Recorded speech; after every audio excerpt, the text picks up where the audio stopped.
নবী ডাক দিয়া কয়, যদি কোনো বান্দার ইফতার করায়, দুইটা পুরস্কার আল্লাহর পক্ষ থেকে আল্লাহ দিয়েছেন। এক নাম্বার, আল্লাহ রাব্বুল আলামিন তার গুনাহগুলি মাফ করে দিবেন, জোরে বলেন সুবহানাল্লাহ। দুই নাম্বার পুরস্কার, আল্লাহ তাআলা তাকে জাহান্নাম থেকে মুক্তি দান করবেন। দুইটা পুরস্কারের পরে স্পেশাল আরেকটা অফার রাসূল দিয়েছেন। রাসূল ডাক দিয়া কয়, দুইটা পুরস্কার তো বান্দা পাবেই, এরপরে স্পেশাল আরেকটা অফার আল্লাহ তাআলা ওই ইফতার করানো বান্দার জন্য রেখেছেন। যেই বান্দাকে ইফতার করাইবেন, ওই বান্দার যে পরিমাণ রোজা রাখার কারণে সওয়াব হইছে, আল্লাহ তাআলা এই সমান সওয়াব ইফতার করানো বান্দার আমল নামায়ও দিয়া দিবে। সুবহানাল্লাহ। যে বান্দাকে ইফতার করাইলো, তার আমল নামায়ও একটি রোজা রাখার সওয়াব, জোরে বলেন না সুবহানাল্লাহ। রাসূল কয়, তোমরা এটা মনে করো না যে ইফতার করানোর কারণে তাকে যে আল্লাহ সওয়াব দিবেন, যে ব্যক্তি ইফতার করলো তার রোজা থেকে একটু সওয়াব কমবে না, জোরে বলেন না সুবহানাল্লাহ। তা আমাদের অনেকের ধারণা এরকম যে আরেকজন যদি ইফতার করায়, আমি তার এখানে ইফতার করি, তাইলে আমার রোজা থেকে মনে হয় সব কইমা যাবে। এই যে আপনারা হাদিস শুনছেন, রাসূল কি এই কথা বলছে? নিজের রোজা থেকে সব কমবে না। যদি আপনাকে কেউ ইফতার করায়, তাহলে আপনার যে রোজার সওয়াব এটা থাকবে, আল্লাহ তাআলা এক্সট্রা আলাদা আরেকটা রোজার সওয়াব দিবেন, জোরে বলেন না সুবহানাল্লাহ। আলি মুহাম্মাদ কামা বারাকতা আলা ইব্রাহিম ওয়া আলা আলি ইব্রাহিম ইন্নাকা হামিদুম মাজিদ। तौहीद की अमानत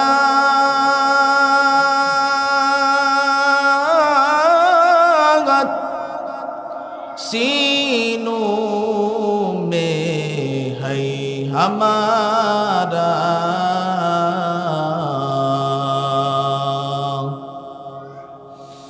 आशा नहीं मिटाना नामो निशा हमारा, बलगल उला बिकमालिही कशफत दुजा बिजमालिही, हसनत जमीउ खिसालिही, सल्लु अलैहि व आलिहि। अल्हम्दुलिल्लाह। আল্লাহ পাকের দরবারে লাখ কোটি শুকরিয়া যে মহান রব্বুল আলামিন আমাদেরকে ভালোবেসে মহব্বত করে, আদর করে, মায়া করে রমজান মাসের প্রথম জুমায় আমাদেরকে আসার, বসার এবং কোরআন হাদিসের আলোকে কিছু কথা আমাকে বলার, আপনাদেরকে কিছু কথা শুনবার তৌফিক দান করেছেন। এই জন্য সকলেই শুকরিয়া আদায় করি, বলি আলহামদুলিল্লাহ। শুকরিয়া আদায় করলে খুশি হন কে? আল্লাহ। আজকে আমাদের মতো কত মানুষ এই টাইমে, এই সময়ে চুরি করতেছে, জিনা করতেছে, ব্যভিচারে লিপ্ত আছে না নাই? আমাদের মতো কত মানুষ রাস্তাঘাটে ঘোরাফেরা করতেছে। আমাদের মতো কত মানুষ হসপিটালের বেডের মধ্যে শুয়ে আছে। আমাদের মতো কত মানুষ জেলখানায় বন্দি আছে। আমাদের মতো কত মানুষ আজকে দুনিয়া থেকেও বিদায় হয়ে গেছে। কথা ঠিক না বেঠিক? আল্লাহ রাব্বুল আলামিন আমাদেরকে দয়া করে, মায়া করে আল্লাহর ঘর মসজিদে আনছেন। এই জন্য আমরা আবারও শুকরিয়া আদায় করি, বলি আলহামদুলিল্লাহ। আমরা যারা এখানে উপস্থিত হয়েছি, খুব গভীর মনোযোগ দিয়া কথাগুলো শোনার চেষ্টা করব। সকলে বলেন ইনশাআল্লাহ। আমি আপনাদের সামনে কোরআনে হাকিম থেকে একটি আয়াতে কারিমা তেলাওয়াত করেছি। রাসূলের অসংখ্য গণিত হাদিস থেকে এক টুকরা হাদিস তেলাওয়াত করেছি। আল্লাহ রাব্বুল আলামিন যদি তৌফিক দেয় এই আয়াত এবং হাদিসের আলোকে আলোচনা করব ইনশাআল্লাহ। আল্লাহ রাব্বুল আলামিন কোরআনের মধ্যে বলেন, ইয়া আইয়ুহাল্লাযীনা আমানু, হে ঈমানদারেরা, কুতিবা আলাইকুমুস সিয়াম, তোমাদের উপরে রমজানের রোজাকে ফরজ করা হয়েছে। কামা কুতিবা আলাল্লাযীনা মিন ক্বাবলিকুম, তোমাদের পূর্ববর্তী যারা ছিল তাদের উপরেও রোজা ফরজ করা হয়েছিল। লাআল্লাকুম তাত্তাকুন, যেন তোমরা তাকওয়া অর্জন করতে পারো। আল্লাহ রাব্বুল আলামিন আমাদেরকে অভয় দিতেছেন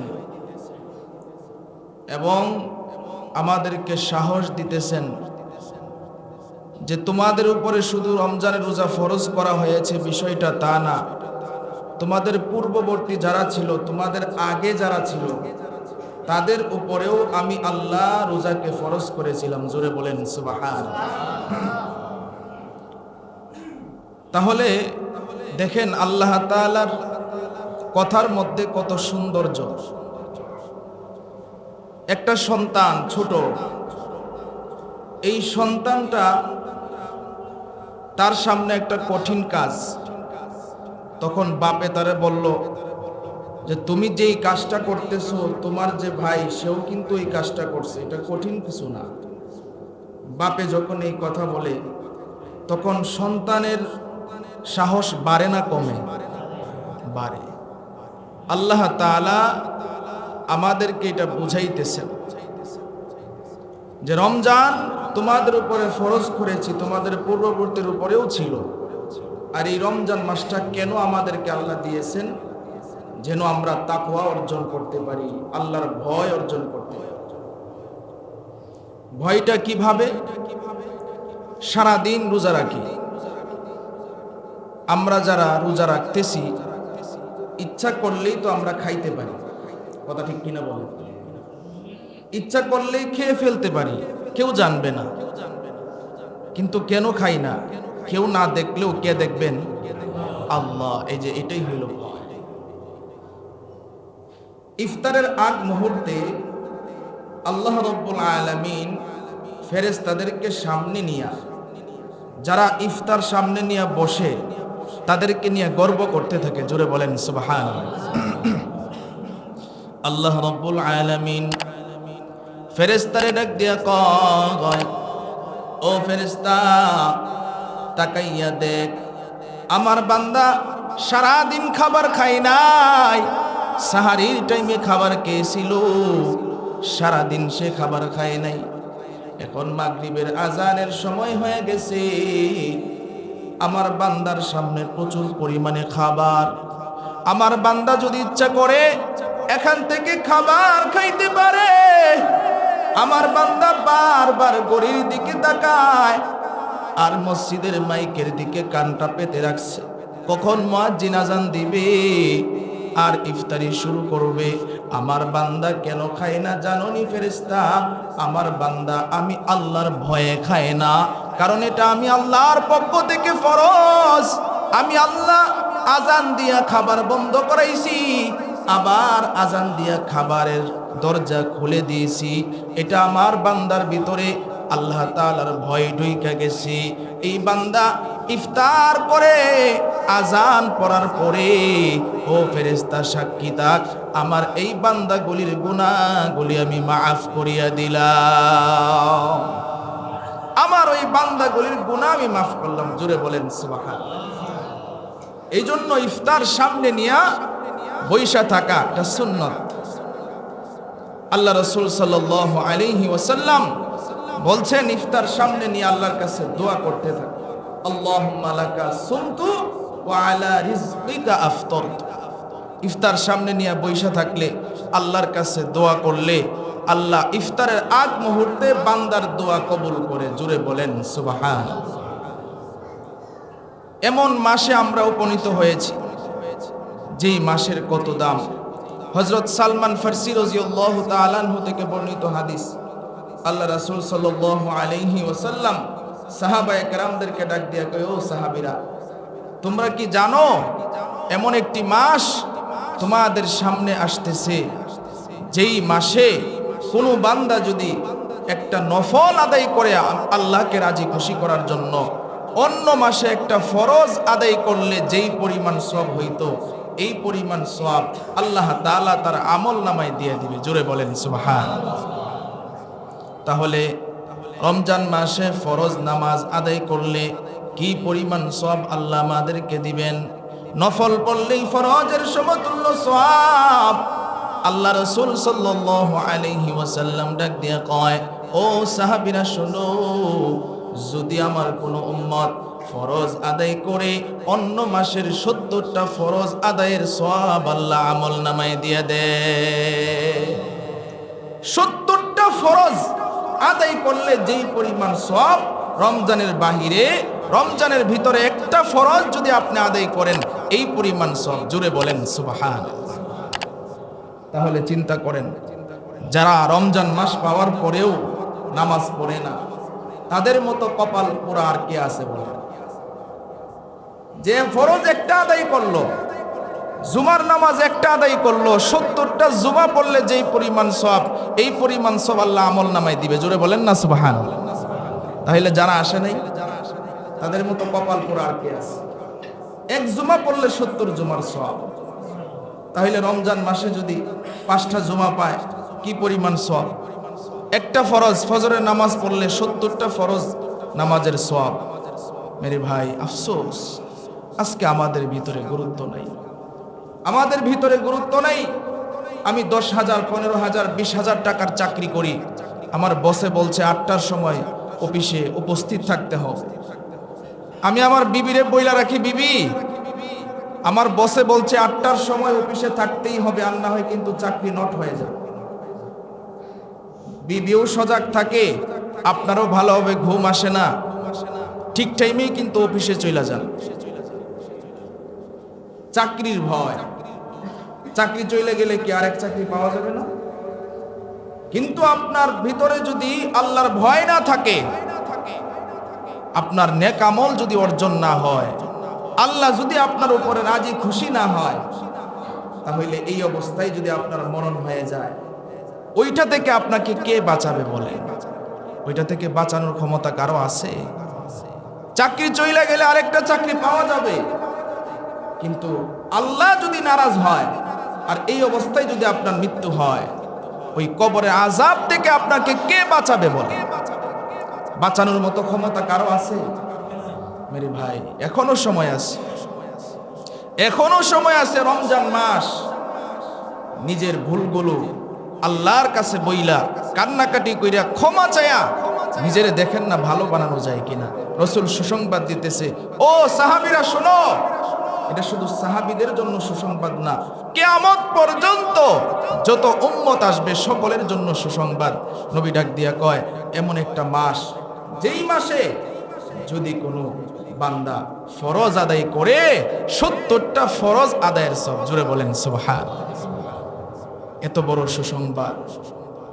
আলহামদুলিল্লাহ, অনেক মানুষ হয়তোবা রমজানের বাহিরে ভুলে নামাজ পড়ে নাই, রমজানে নামাজ শুরু করছে। আলহামদুলিল্লাহ বলেন, আল্লাহ যেন এটা জারি রাখে। জোরে বলেন সুবহানাল্লাহ। এটারও কারণ আছে, কারণ রমজান মাসে শয়তানকে শিকল দিয়ে আবদ্ধ করা হয়। রমজান মাসে শয়তান বন্দী থাকে, যার কারণে মানুষের ইবাদতের মধ্যে মনটা ঝুঁকে বেশি। এর 3টা ব্যাখ্যা। যে শয়তানকে যে আল্লাহ বন্দী করে, কোন শয়তান? কিতাবের মধ্যে আসছে তাফসিরে, যে মূল যে শয়তান, সেই মূল শয়তানকে বন্দী করে, কিন্তু বাকি চেলাপেলা যেইগুলো আছে এইগুলা থেকে যায়। 1 নাম্বার ব্যাখ্যা। 2 নাম্বার ব্যাখ্যা হলো যে শয়তান যে আগে থেকে মানুষে গুনাহ করাইতেছে। শয়তান আমাদের পিছনে গুনাহ করায় কি করায় না? করায়। এই যে গুনাহ করানোর একটা অভ্যাস আমাদের ভিতরে ঢুকাইয়া দিছে, এই ঢুকানোর কারণে এই অভ্যাসটা থেকে মানুষ আর ফিরতে পারে না। যে মনে করেন রমজানের আগে সারা মাস নামাজ পড়ে নেই, এখন রমজান আসছে তার খেলেই নেই। একজন বলতেছে, ভাই কি ব্যাপার, রমজান মাস আসলো আপনি নামাজে যাইতেছেন না? রমজান মাস হয়ে পড়ছে, মানে রমজান মাস যে আসছে সে এটা জানেই না। নাউজুবিল্লাহ কইতেন না? মানে আশ্চর্য মনে করতেছে এটাকে, রমজান মাস আয়া পড়ছে, আজকে থেকে শুরু হয়ে গেছে। অথচ মুসলমানের তো উচিত ছিল যে রমজান মাস আসবে, আমার তো আগে থেকে প্রস্তুতি নেওয়া, যে রমজান মাস আইসা পড়ছে। সে আশ্চর্য হয়ে যাইতেছে, রমজান মাস শুরু হয়ে গেছে। আরে নবীজি 2 মাস আগে থেকেই গুরুত্বের জন্য দোয়া শিখাইছেন, আল্লাহুম্মা বারিক লানা ফি রজব ওয়া শাবান ওয়া বাল্লিগনা রমাদান। নবীজি নিজে দোয়া করছেন, সাহাবায়ে কেরামদেরকে করতে বলছেন, আমরাও আমল শুরু করব। কিন্তু আজকে আফসোস, রমজান মাস আয়া পড়ছে, এটা আশ্চর্য। অথচ কি পরিমাণ গুরুত্ব ছিল। এই যে শয়তান গুনাহ করানোর একটা অভ্যাস ঢুকাইয়া দিছে ভিতরে, এটার ছাড়তে পারে না। যেমন ফ্যান চললে সুইচ বন্ধ করলেও কিন্তু কিছুক্ষণ চলতে থাকে, কথা ঠিক কিনা বলেন? এই জন্য ভাইয়ারা আমার, এখন আমাদের জন্য সুবর্ণ সুযোগ যে শয়তান বন্দী আছে, ইবাদত বন্দিগির মধ্যে মন দেন। যদি আল্লাহর কাছে দামি হইয়া কবরে যাইতে পারেন, তাহলে কবরটা হবে জান্নাতের বাগান। আর আল্লাহরে যদি রাজি খুশি না করাইয়া কবরে যান, তাহলে কবরটা হবে জাহান্নামের গর্ত। বুঝবেন কি পরিমাণ কষ্ট। এই জন্য রাসূল সুসংবাদ দেয়, ও সাহাবীরা, এটা এমন একটা মাস, যেই মাসে কোনো বান্দা যদি কোনো বান্দারে ইফতার করায়, তাহলে আল্লাহ তাআলা তারে 2টা পুরস্কার দিবে। জোরে বলেন সুবহানাল্লাহ। কয়টা পুরস্কার? 2টা পুরস্কার।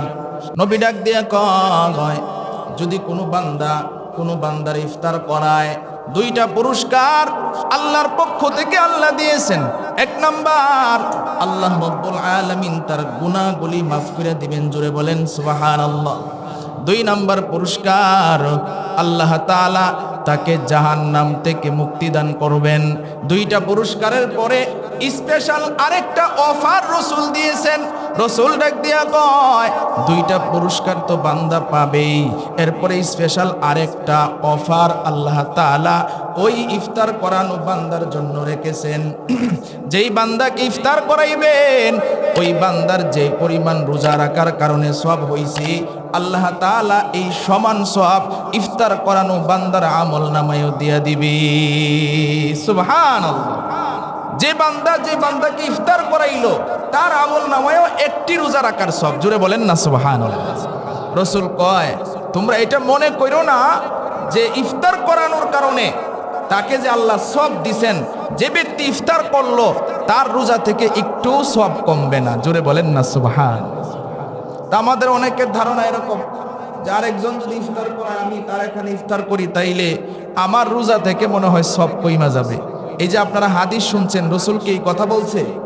নিজের রোজা থেকে সব কমবে না। যদি আপনাকে কেউ ইফতার করায়, তাহলে আপনার যে রোজার সওয়াব এটা থাকবে, আল্লাহ তাআলা এক্সট্রা আলাদা আরেকটা রোজার সওয়াব দিবেন। জোরে বলেন না সুবহানাল্লাহ। তাহলে দেখেন কত সুন্দর হাদিস রাসূল সাল্লাল্লাহু আলাইহি ওয়াসাল্লাম বইলা গেছেন। এরপরে সাহাবায়ে কেরাম কয়, পয়গম্বর, আমাদের তো সামর্থ্য নেই যে আমরা পেট ভর্তি করায় ইফতার করাবো। নবী ডাক দিয়ে কয়, যদি তোমাদের সামর্থ্য না থাকে, তাহলে একটা খেজুর দিয়েও যদি ইফতার করাও, তাইলেও আল্লাহ এই সব দিবেন। জোরে বলেন সুবহানাল্লাহ। এরপরে রাসূল আরো সহজ করেন, যদি খেজুর দিয়া না পারো, তাহলে 1 ডুব পানিও যদি খাওয়াও, তাহলেও আল্লাহ এই সব দিবেন। এরপরে যদি পানি না খাওয়াইতে পারো, যদি তোমার ঘরে দুধ থাকে, 1 ডুব দুধও যদি পান করাও একজন রোজাদারকে, তাহলেও আল্লাহ তাআলা তোমাকে এই পরিমাণ সওয়াব দান করবে। তাহলে চিন্তা করেন, সামান্য একটু পানি খাওয়ানোর কারণে, খেজুর খাওয়ানোর কারণে, দুধ খাওয়ানোর কারণে আল্লাহ আপনার আমল নামায় একটা রোজা রাখার সওয়াব দিয়া দিবেন। সুবহানাল্লাহ। আজকে এই আমলগুলো আমাদের থেকে কমে যাইতেছে। এজন্য আমাদের সকলের উচিত যে আমরা একজন আরেকজনকে ইফতার করাবো। এক আত্মীয় স্বজনদের দাওয়াত দিয়া যে আসেন আজকে আমাদের বাড়িতে ইফতার করেন, বন্ধু বান্ধবরে দাওয়াত দিবেন, দাওয়াত দিয়ে ইফতার করাইবেন, এতে সওয়াব। এক মুসলমান আরেক মুসলমানরে দাওয়াত দিবেন। আপনার প্রতিবেশী একটা গরিব মানুষ, সে হয়তোবা সারাদিন রোজা রাখছে, তার ইফতার করার মতো সামর্থ্য নাই, সে গরিব, আপনি ধনী, ইফতারের সময় আপনার সামনে অনেক আয়োজন থাকে, অনেক কিছু থাকে, কিন্তু সেই ব্যক্তিটা গরিব মানুষ, তার এমন সামর্থ্য নাই যে আপনার মতো সে ইফতারি করবে। ইফতারের সময় সারাদিন রোজা রাখা ভালো কিছু খাবে, সেই সামর্থ্য নাই। আপনি যদি তার ইফতার করান তাইলে তার মনটা খুশি হবে কি হবে না বলেন? খুশি হবে। একজন রোজাদার তার মনটা যদি আপনি খুশি করতে পারেন তাইলে রসুল কয় আল্লাহ ওই বান্দার উপর খুশি হয়ে যায়। জোরে বলেন সুবহান। খুশি হইয়া কি পুরস্কার দিবেন জানেন? একটা ঘটনা শুনেন। এক মুসলমান, সে রোজা রাখছে কিন্তু গরিব মানুষ, রিক্সা চালায়। এখন তার পরিবারের সকলেই রোজা রাখছে, বাচ্চা যারা ছিল তারাও রোজা রাখছে। এখন ইফতারের সময় হয়েছে, সারাদিন রিক্সা চালাইছে, ইনকাম করতে পারে নাই, সারাদিন রিক্সা নিয়ে ঘুরছে কিন্তু আজকে ইনকাম হয়নি। এখন বিবিরা তো সবাই বইসা রইছে, বাচ্চারা বইসা রইছে যে আমার বাবা ইফতার নিয়ে আসবে, আমরা ইফতার করব। এরকম ভাবে সে চিন্তা করতেছে, হারে আমি তো সারাদিন কোনো ইনকামই করতে পারি নাই, এখন ইফতার আমি কিভাবে বাড়িতে নিয়ে যাব। সে এক মুসলমানের বাড়িতে চলে গেছে, গিয়া কয় ভাই আমি আজকে সারাদিন রোজা রাখলাম কিন্তু আজকে আমি রিক্সা চালাই, সারাদিন কোনো আমার রোজগার হয় নাই, তুমি যদি আমারে কিছু টাকা ধার দাও, করজ দাও, তাহলে আমি এই টাকাটা দিয়া বাজার থেকে ইফতার কিনা বাড়িতে নিয়ে যাব, আমার স্ত্রী সন্তানরা বসে আছে ইফতার করার জন্য। মুসলমান লোকটা ডাক দিয়া কয় না না, আমি তোমাকে টাকা দিতে পারবো না। লোকটা চইলা গেল মন খারাপ করে, লোকটার সামর্থ্য আছে এরপর আমাকে একটা টাকাও দেয় নাই। মন খারাপ করে যখন যায়, কিতাবের মধ্যে ঘটনাটা উল্লেখ করেছেন, ইতিমধ্যে একটা লোকের সাথে সাক্ষাৎ হয়ে গেছে। লোকটা দেখে লোকটার মনটা বড় খারাপ, ডাক দিয়া কয় ভাই তুমি না রিক্সা চালাও? বলে হ্যাঁ। মন কেন খারাপ? বলে ভাই সারাদিন রোজা রাখলাম, আমার জন্য কোনো কষ্ট নাই, কিন্তু আমার বাড়িতে আমার স্ত্রী সন্তানরা আমার অপেক্ষায় বসে আছে, আমি ইফতারি নিয়ে বাড়িতে যাব কিন্তু কোনো টাকা পয়সা রোজগার করতে পারি নাই। একজন মুসলমানের বাড়িতে গিয়েছিলাম, সেও আমাকে কিছু টাকা ধার দেয় নাই।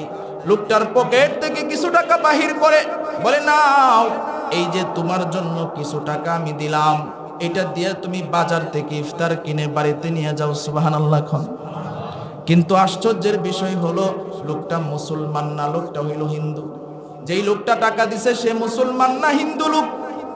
হিন্দু লোকের পকেট থেকে টাকা দিয়েছে। একটু গভীর মনোযোগ দিয়ে কথাগুলো বুঝবেন, হেদায়েতের মালিক তো আল্লাহ। হিন্দু লোক যে ইফতারের জন্য টাকা দিয়েছে তার ভিতরে আগে থেকেই মুসলমানের প্রতি একটা আগ্রহ ছিল, তার ধর্মের প্রতি তেমন বেশি একটা আগ্রহ ছিল না।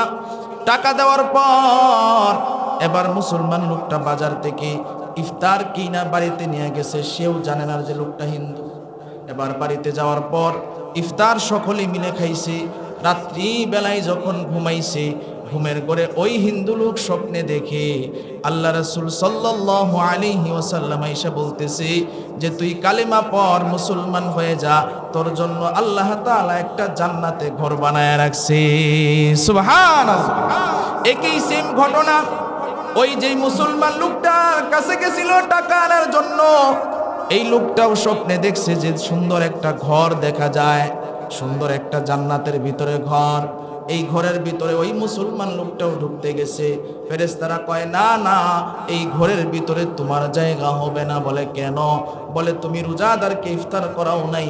এই ঘরের ভিতরে একজন মানুষের জায়গা হবে, যে নব মুসলমান হবে, ইমানদার হয়ে যাবে, সেই লোকের জন্য আল্লাহ এই ঘরটা বরাদ্দ রাখছে। সুবহানাল্লাহ।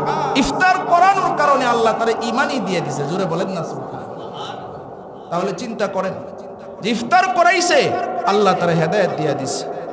লোকটা ঘুম থেকে উঠা সে ইমাম সাহেবের কাছে গিয়ে কয় হুজুর আমারে আগে তাড়াতাড়ি কালিমা পড়ায়া মুসলমান বানান। জোরে বলেন সুবহানাল্লাহ। হিন্দু লোক মুসলমান হয়ে গেছে, পরে মুসলমান হয়ে গেছে, সে জান্নাতের বরাদ্দকৃত ঘর পেয়ে গেছে। তাহলে দেখেন কি পরিমাণ ফজিলত। আজকে আমরা অনেকে এটা মনে করি যে এইগুলা শুধু আমরা শুনি, আমল করার দরকার নাই। না না, আমল করতে হবে ভাইয়েরা। আমলের অনেক দাম। যদি আমল করি আমরা পাবো কি পাবো না বলেন? আমরাও যদি আমল করি আল্লাহ তাআলা আমাদেরকেও দিবেন।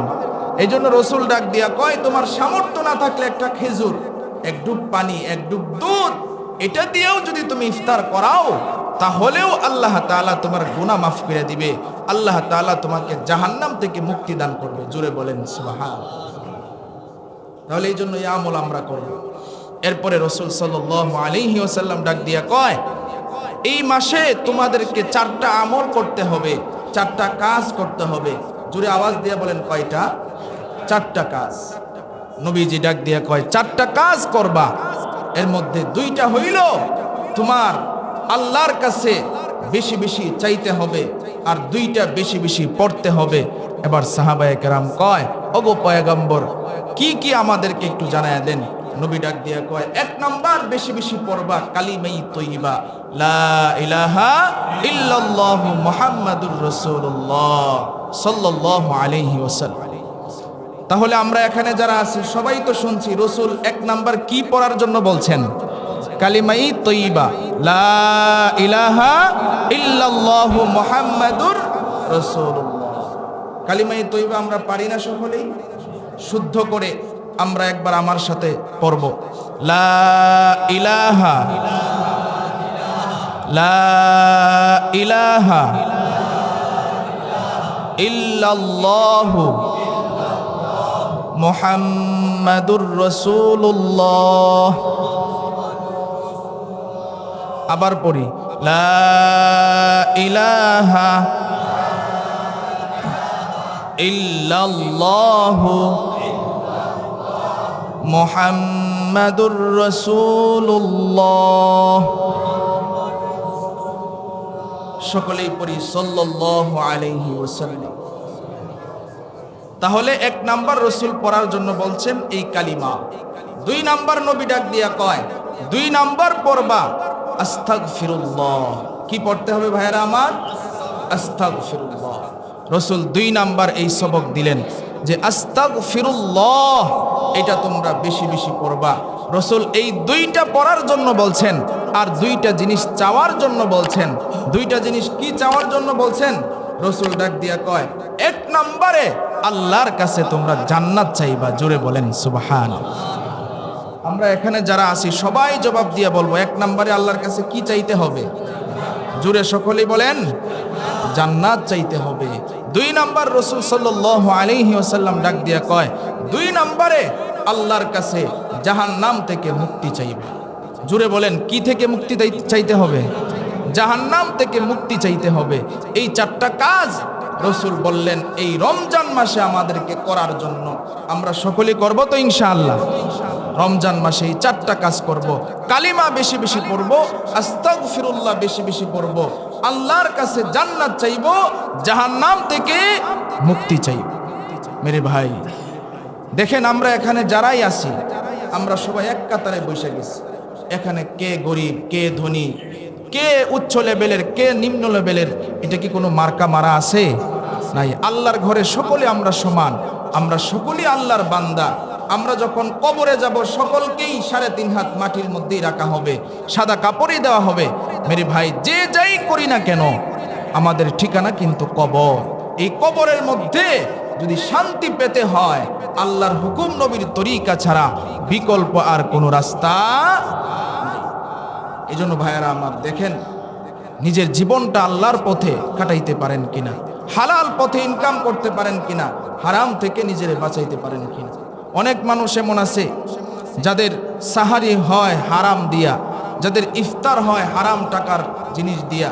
আচ্ছা বলেন, হারাম টাকার সাহারি যদি হয় তাহলে ওই রোজার ফজিলত কি আল্লাহর কাছে পাওয়া যাবে? এজন্য সাহারিটা খেতে হবে হালাল টাকার। আপনার যে ইনকামটা হালাল, হালাল ইনকামের সাহারি হতে হবে, তাহলে এই রোজার ফজিলত আল্লাহর কাছ থেকে আপনি পাবেন। যদি আপনার টাকাটা হারাম হয় তাহলে এই ফজিলত আল্লাহর কাছ থেকে আপনি পাবেন না। এই জন্য ভাইয়েরা আমার, অল্প টাকা আপনি যদি হালালভাবে ইনকাম করতে পারেন হালালভাবে করবেন, হারাম পথে টাকা ইনকাম করতে যাবেন না, হালাল পথে ইনকাম করবেন। এটার মধ্যে বরকত আছে না নাই? আরো জোরে বলেন, আছে না নাই? হালালের মধ্যে বরকত, হারামের মধ্যে কোনো বরকত নেই। আপনি খোঁজখবর নিয়ে দেখবেন কোটি কোটি টাকার মালিক, কিন্তু শান্তি নামক একটা বস্তু তার ভিতরে নেই। শান্তি নেই। কিন্তু যেই লোকটা হালালভাবে চলে, হালালভাবে ইনকাম করে, যদিও তার অনেক অভাব, যদিও তার অনেক সমস্যা, কিন্তু দিলের ভিতরে একটা শান্তি আছে না নাই? এই শান্তি আল্লাহর পক্ষ থেকে দেওয়া। এই জন্য ভাইয়ারা আমার, রমজান মাসের রহমতের প্রথম 10 দিন মধ্যে আজকে দ্বিতীয় দিন, দ্বিতীয় রমজান চলতেছে। এই রমজানে যেন আমাদের গুনাহগুলি আল্লাহ মাফ করায়। রাসূল সাল্লাল্লাহু আলাইহি ওয়াসাল্লামের হাদিস, জিবরিল আলাইহি সালাতু ওয়াসালাম নবীজি এইভাবে মেহরাবে যখন উঠতেছেন, জিবরিল আলাইহি সালাতু ওয়াসালাম 3টা কথা বলছেন। এর মধ্যে একটা কথা হচ্ছে যে নবী, যে ব্যক্তি রমজান মাস পাইল কিন্তু তার গুনাহ মাফ করাইতে পারলো না, একটু কথাটা সকলেই মনোযোগ দিয়ে একটু বিবেকের ভিতরে ঢুকাইবেন, একটু মনোযোগ দিয়ে শুনবেন। যে ব্যক্তি রমজান মাস পাইল কিন্তু নিজের গুনাহ মাফ করাইতে পারলো না, আল্লাহর লানত তার উপরে পড়ে যাবে। জুড়ে বলেন নাউজুবিল্লাহ। রসুল একবারে সাথে সাথে বলছে আমিন, মানে রসুল বলছে আমি এটা মেনে নিলাম, কবুল করলাম। রসুলে যেটা স্বীকৃতি দিছে, এটা কি আল্লাহর কাছে স্বীকৃতি হয়েছে কি হয় নাই? তাইলে রমজান মাসে যদি আমাদের গুনাহ মাফ না হয়, তাইলে আল্লাহর লানত আমাদের উপরে পড়বে। আর আল্লাহর লানত যদি আমাদের উপরে পড়ে, তাইলে কি আমরা জান্নাত পাবো নাকি জাহান্নামে যেতে হবে? এই জন্য ভাইয়েরা আমার, অনেক মুসল্লি এখানে আলহামদুলিল্লাহ আছেন, দেখেন না আল্লাহর কাছে আমাদের গুনাহগুলি মাফ করাইতে পারি কিনা, আল্লাহর কাছে দামি হইতে পারি কিনা। রমজানের তারাবি সঠিকভাবে আমরা ইনশাআল্লাহ পড়ব। রাসূল সাল্লাল্লাহু আলাইহি ওয়াসাল্লাম বলেন, মান সামা রমাদানা ঈমানান ওয়া ইহতিসাবান গুফিরা লাহু মা তাকদ্দামা মিন যামবি। যে ব্যক্তি ঈমানের সাথে